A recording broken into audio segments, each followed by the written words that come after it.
así, que trabaja cada uno por su lado, el que gana, se olvidó, se fue. Regresa de nuevo, si quiere reelegirse, que regresa de nuevo aquí a pedir el voto. Entonces, ¿quiénes tienen que trabajar conjuntamente?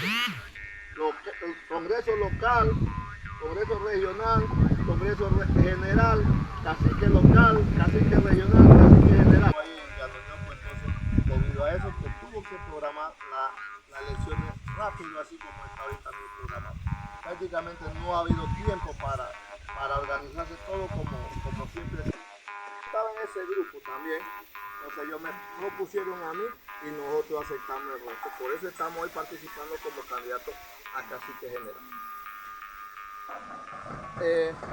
Nosotros tenemos algunos planes, que esto es lo que le estamos presentando a las comunidades, sobre todo la creación de las instituciones que deben estar creadas en la comarca.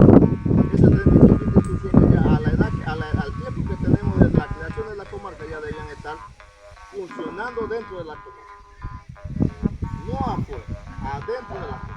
Pero las autoridades que han estado de turno, ¿verdad?, no han velado por eso, no han hecho el esfuerzo por eso. Entonces, esa es una de las preocupaciones de nosotros. Como por ejemplo, en San Félix existe el MIDES, existe el IPARU, existe el MINSA. Pero ¿qué pasa? Todo eso,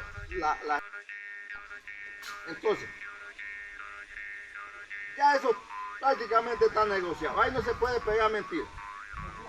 Ya eso está negociado, hay negocio por medio, hay cosas que se escuchan, pero ¿qué es lo que tenemos que hacer nosotros?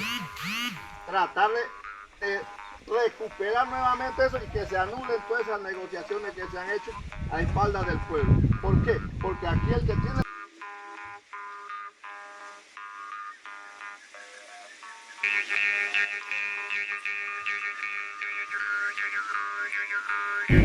Wow, qué brutísimo eso.